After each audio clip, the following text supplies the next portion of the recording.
Man, moving forward. You can't go forward in life living in the rearview mirror. Yeah. You can't. It's time to do something new, to do something different. He says, even in changing of guards, pastors, those that have been in places of leadership for a period of time, when it's time to shift leaders, we're not saying in a place like if you've been a chairperson, if you've been over an organization, if you've been in church in a position of leadership. I'm not speaking in the place of complete being dead as in the case of Moses, but hear it spiritually. That system and that cycle is over. All right, Reverend. Moses is dead.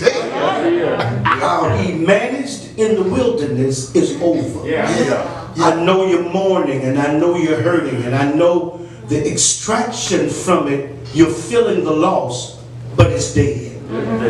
It's over how you dealt with things in the wilderness. It's over because no longer you're sitting on the banks of the Jordan now. You're looking and peeking over into the promised land for 40 years. It's over. It's time now to move on. First thing he did was talk to the leader. Okay, get yourself together. Get your mind right. Straighten up. Because you got some work to do. And folk don't have time to listen to a leader that is unsure of himself. Complete confidence, because what you're getting ready to do, my beloveds, what you're getting ready to do even as leaders and pastors, what you're getting ready to embark upon is new. I mean, they haven't seen it before. I mean, you can only give it to them, number one, because you've already been exposed to the place. You've seen some stuff. You've already experienced some provisions. And then you always expect God's presence. So if you're going to do something new, you got to introduce them to something new with some type of vitality. Look at it. Look, new. Let's say, somebody say new. New is one of those words in our English language that most always find to welcome on the welcome mat outside your door and brings a smile to our face. In our childhood, there was the joy of having a new bicycle. Yes, a new baseball glove. In adolescence, there was the joy of having a new car. At least it was new to me. As we journey through life, there are new jobs, then new houses, then new babies. For those of us who have come to know the Lord Jesus Christ by grace through faith, there is a new birth, along with the promise of a new life that is provided through this new covenant accompanied by the new commandment. Yes, as if that isn't enough, we live with the promise that later there will be a new body and a new home.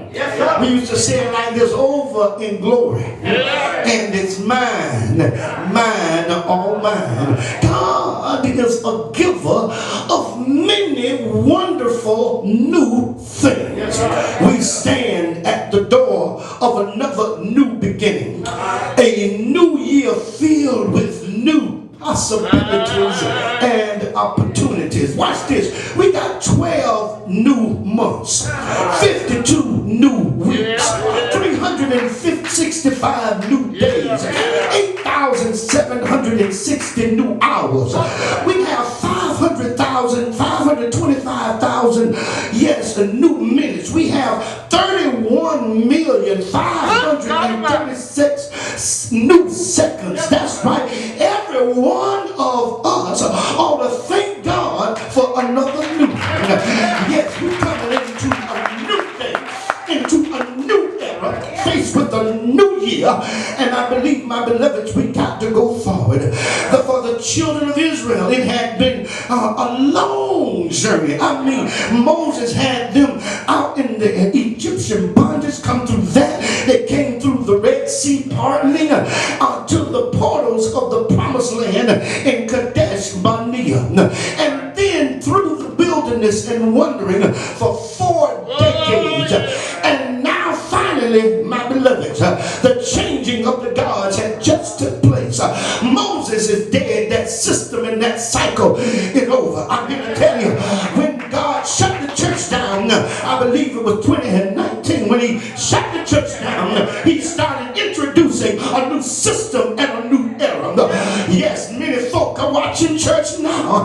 That was not afforded in the beginning because many people were being here. We didn't know anything about Delta variants and shutting schools down and the economy down. And you got the audacity and the tenacity and the unmitigated gall to want to still operate the same way, same mindset, when you're trying to tell somebody that system is all over now. God is trying to do something new. Look at somebody and say, moving forward. Moving forward. He's doing something. Yeah, the new, you got to understand, there are crossing over times in everybody's life. Times of transitions where, like Joshua, we too have passed this way. We too have not, passed this way before. Joshua chapter 3 verse 4. Nobody's been here. There's no record books talking about, no reference points of how to navigate through these turbulent times. I have to get on the phone and talk to my deacons to really figure out, listen, do we go back in? Do we come in so quickly? Since folk are ill now once again. I'm not saying that it was the COVID, but at least it's sickness. And now, by me being the pastor and the shepherd of that flock, I have to be ginger. The Bible tells me in Acts 20:28, therefore take heed to yourself. First of all, I got to take care of me, y'all. And then he says, to the flock of God, over which I made you overseer. There's nobody in this church that has the responsibility of watching over you but the pastor. I wish I had helping here. So we have to be cautious and careful in this season, and we got to do it without prejudice, and then we cannot allow the opinions of other folk to shape our decisions, because why? We're doing something new. Y'all ain't gonna talk to me in a minute. Whenever you're doing something new, you got to have the courage to do it. You can even say you got to have the courage. As we stand at the brink of this new year, our hearts should be filled with anticipation and change. Only God knows what the future holds. But our possibilities, watch this, they are limitless. Yet Joshua, though he is dead, he begins to speak to us today and challenge us to enter into the new year the same way.